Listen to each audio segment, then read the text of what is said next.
So I've been meaning to do a long-term review of this truck and go over all the issues that I've had with it and yeah, just talk about the reliability of this truck. So right now I am sitting at 251,000 miles. It's a lot. So what all have I had to replace on this? And I'll try and do a brief overview, but there's a lot to talk about. First of all, I wanted to point out that this truck is totaled. The reason being is it had a pretty big impact on here hitting a ditch and sheared off this control arm right here on that side. So that caused a shock to break, lots of things to get messed up here. The rear, or this front right fender to be all messed up and everything. So with that being said, they totaled the truck because this piece of the frame, which is obviously welded to the frame, was inside, bent in about 3 millimeters. So when I replaced this, I had to get a pry bar and push it out just a little bit to be able to fit this back in. I've ran it like that ever since, never had one issue. So what all have I replaced on this? Which is going to be a pretty long topic, and I probably won't remember everything because most of it's small and pretty normal stuff to replace on a vehicle like this with this many miles. So yeah. So one of the first things I remember going out on this truck, besides the TPMS sensors, which I think on all cars and trucks these days go out, which is the tire pressure sensors inside is the water pump.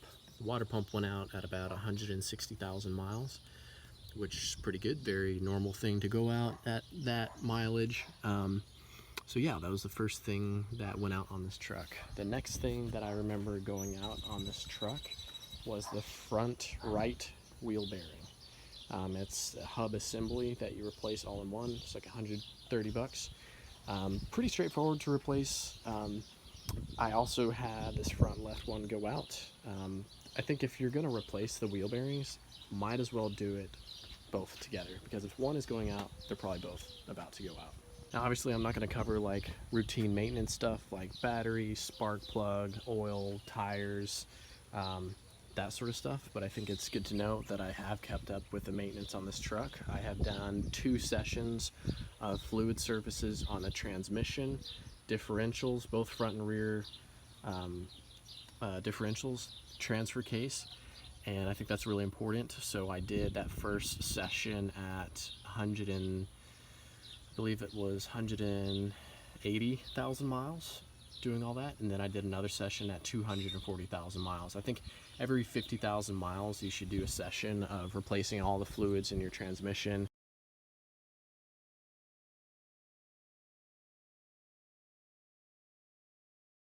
replacing the filters in your transmission, which it has 2, and just keeping up with maintenance. I know in some of the owner's manual they don't specify exactly, but if you look in the service manual they say, hey, you should probably do this. And some of them even say, if your car is used for police vehicle, do this. But what that means is if you want your truck to last, do it, So one big thing that I don't think most truck owners should have to worry about on their vehicle is the rear differential had to be rebuilt. But here's my excuse. This was directly after towing 2 pallets of grass in the truck. And I checked the weight limits of that, and 1 pallet of grass was above the maximum payload of this truck. Not towing, but payload of this truck. 1. And I did 2, and I drove over 70 miles towing that, or not towing, but in the bed of the truck. And then 2 weeks later, my rear diff went out.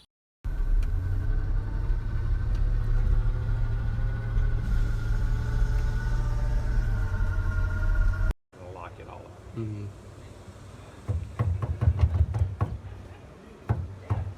You can see the whole thing jumping because Yeah, I think that was primarily the reason, just excess stress, and but that was at around 190,000 miles. I have been pretty hard on this truck.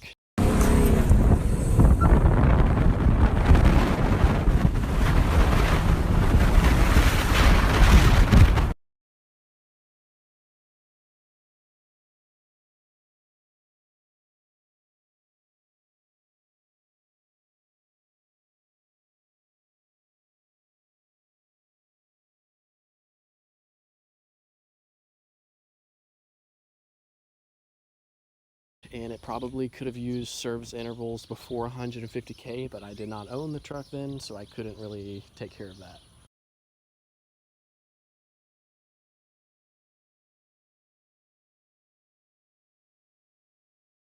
The rear differential, all the gears inside of here have been replaced. At 250,000 miles, I had to replace both of these sway bar link connectors. They actually broke and were just flopping off right here on either side. That's at 250,000 miles. I think they broke probably around 230K. Now this truck has a coil suspension, not a leaf suspension, and so you have 4 control arms, one on top, one on bottom, on each side, that have bushings inside of them. And at about 240K, I started noticing the rear end kind of swaying back and forth when you go over bumps, and it was just really annoying. I couldn't figure it out, but finally when I got on the ground and just looked at some of these bushings and realized, oh wow, yeah, they're totally screwed up, which I'll show a video of them. I had to replace them. It was like $200 to replace all, no, it was like $130 to replace all 4 of these. Very affordable, and you know, these bushings just wear out. For them to last 200,000 miles is just incredible. That's very good. I off-road this truck a decent amount. I've done some pretty hard things on this truck, and I'm impressed that they lasted this long. So last week I replaced the starter on this truck, the OEM starter on this truck, at 250,000 miles. Why did I replace it? Was it broken? Was it not working? No, the truck was still starting great. I didn't have any issues starting, started right up, but after the fuel pump went out, which I'll talk about in a second, I thought, you know what? A starter is one of those things that gets a ton of use and it's probably on its last legs, and I would rather replace it now than later. So I did replace the starter just out of preventative maintenance, and I think that's a logical thing to do with a lot of these things that have bearings. That, you know, the starter is something that just after 200K, I mean, it's gonna have a lot of wear, and it has, you know, it has a chance of going out, and I think it's logical to replace them as part of maintenance rather than being stuck on the side of the road somewhere and you can't start your truck. So I did replace that. It still has the OEM alternator, still has the OEM power steering pump. At around 220,000 miles, I'm not sure if I'm going to be able to show you exactly where it is. Actually, there it is. So where the steering wheel connects to the rack and pinion, that seal finally gave out and started to leak very slowly power steering fluid.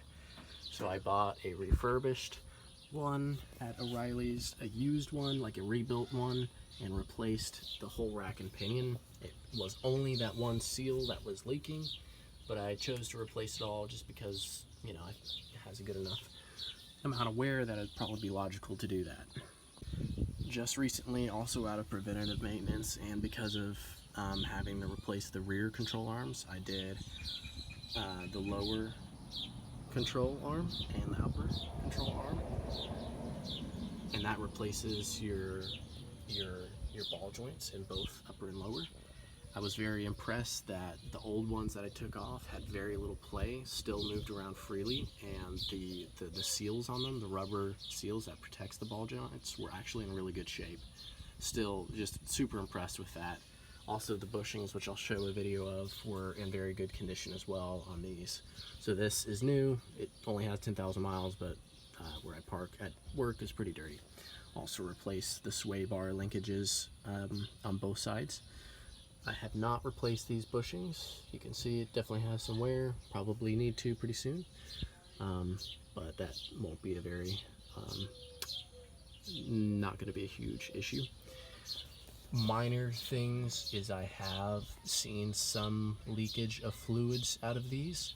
Specifically after I had them serviced, it seems like it builds up a little bit of fluid and has maybe some excess and dribbles out a little bit. It's not consistent. It never drips. I just see some residue. You can see it's a little bit wet. I do check my fluid every few months and it's never low. I think like once a year I add like a half a cup of fluid to the front diff now, just because I think it's just extremely slow leak. But yeah, I mean, those seals have wear. Truck I want to point out is these. This is just loose free play. 4-wheel drive still works, doesn't really make any noises or vibrations. This is loose. To be able to replace this, you have to pop this out, and I have seen countless of these are frozen. So instead of having to replace just this, you have to pull out the gear behind this because it's frozen right there. That is just ridiculous. I hate this about this truck. You don't really have to replace these unless they break because of a wreck or anything, from my experience, but that's one thing that's just a poor design on these trucks. And if you have to face that issue, it's a total pain. And if you're familiar with Dodge Rams, you'll know that some of these have cam and lifter failures. I have never had a cam or lifter failure on this truck. From my experience and from talking with people in online research, that seems to be an issue in 2011 specifically, a little bit in 2012 and 13 as well. But specifically, whatever reason, I think there was some parts sub-quality that they put in for the lifters on these trucks in 2011, and I don't think most of the other Rams have this issue. I think something that encourages that issue is oil starvation. After 200 or even 100,000 miles on these sorts of trucks and cars, you're gonna start to burn oil, and depending how hard you are on them, you're gonna burn more oil as compared to others. So it's just something, after 100,000 miles on any vehicle, you're gonna burn oil, and if you don't check your oil and you run out of oil, that sort of thing happens. And on these trucks, they rely on it, oil sloshing up onto the cams and everything, and if you don't change your oil or check your oil, I think that really causes those issues. I think it's very rare for them to have cam or lifter failures if you service them properly. I think in 2011 they did have some mechanical issues with the parts they put in these trucks, but I don't think it's a plague that happens to all the Rams. Speaking of oil changes, I do my oil change religiously at 6,000 miles like the manual calls for. I use OEM oil filters, not because I think they're the best, but because they're OEM and you know they're going to satisfy the condition of what this engine needs, and because they're cheap. They actually sell them, at least in Texas, at Walmart. It's M0899, Mopar OEM oil filter for the Ram 1500 5.7. They're like $4 or $5 for one oil filter, super cheap, cheaper than most oil filters at auto parts. And I have run probably the past 60,000 miles Pennzoil Ultra Platinum full synthetic 5W20. Don't ever change the weight. They're designed to use 5W20, and so never had cam lifter issues. Replace the spark plugs on time, PCV valve on time, other little things that it calls for. One issue these trucks face that's kind of a poor design feature of the early Ram 1500s and these years, so in 2009 and up, and just some of those years, is they have the core inside of here gets so full of junk because these do not come with a cabin air filter, that I believe if you have enough moisture, dust, and debris that gets in there, and especially in colder temperatures that freezes and expands and freezes and expands, it breaks, causes a leak, you lose your AC, and you have to take off the entire dash to get to that. I've never had to replace that. At 200 and just about a month ago, at 250,000 miles, I pulled out the blower, stuck a camera up there and looked, and mine was actually not too dirty. I've never ran a cabin air filter in here. I haven't been a whole lot of dusty conditions. I did install one when I did that. I would highly recommend, as soon as you get these older Ram trucks, if they don't have a cabin air filter, put one in, because it will save you that issue. I'm convinced if you have moisture and dirt because you don't have a cabin air filter, get into the heater core and then all that stuff, that causes them to break. So that's one thing. If you get one of these trucks, make sure it has one, stick a camera up there and look at that, make sure the AC works and everything. Besides that, I've never had an issue with the AC until a month ago. Let me say that again. I've never had an issue with the AC.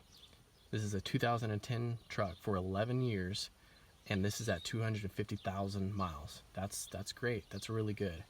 I will say this. Last month, I had low Freon, and I was like, oh no, something's leaking. I was worried that my core inside of here had sprung a leak and I was gonna have to pull the whole dash out. That wasn't the case.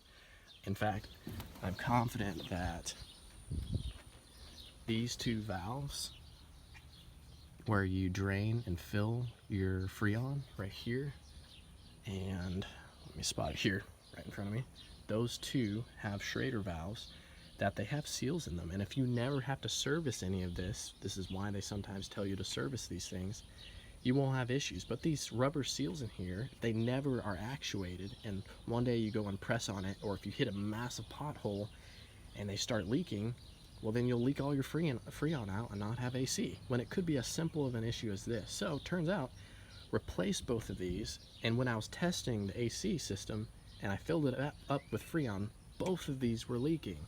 So I replaced both of these, and because I was in here doing this, I replaced the compressor just to rule out any issues, and I realized it had such high mileage, so I was like, might as well replace the compressor. The compressor was still working, the shaft had not broken off, it was still turning on, it wasn't locked up or anything, it was working great, but I chose to replace it out of preventative maintenance, not because I needed it. So I'm convinced that the only reason the AC on this truck went out was because one of these valves was leaking, because when I did put pressure to it, they were leaking. And then I fixed that, and it's been 2 months. I've checked my Freon again, nothing has leaked. Another small issue I faced with this truck, but worth pointing out, is the windshield wiper fluid reservoir has a very small leak that happens in the bottom of this. And basically what I had to do is, not only is there a seal down here, but there's some bleeder. There's a seal at the bottom here, but there's also little cracks on this side and on that side. So you basically have to encase the entire thing in, you know, not just water-based, but silicone. Just clean it out really, really good. Encase the entire thing. Don't let it get down into the reservoir, but encase the entire thing. Never had it leak since, but a small issue that was kind of pesky. One thing I want to point out about this truck is, overall, this truck is very easy to work on.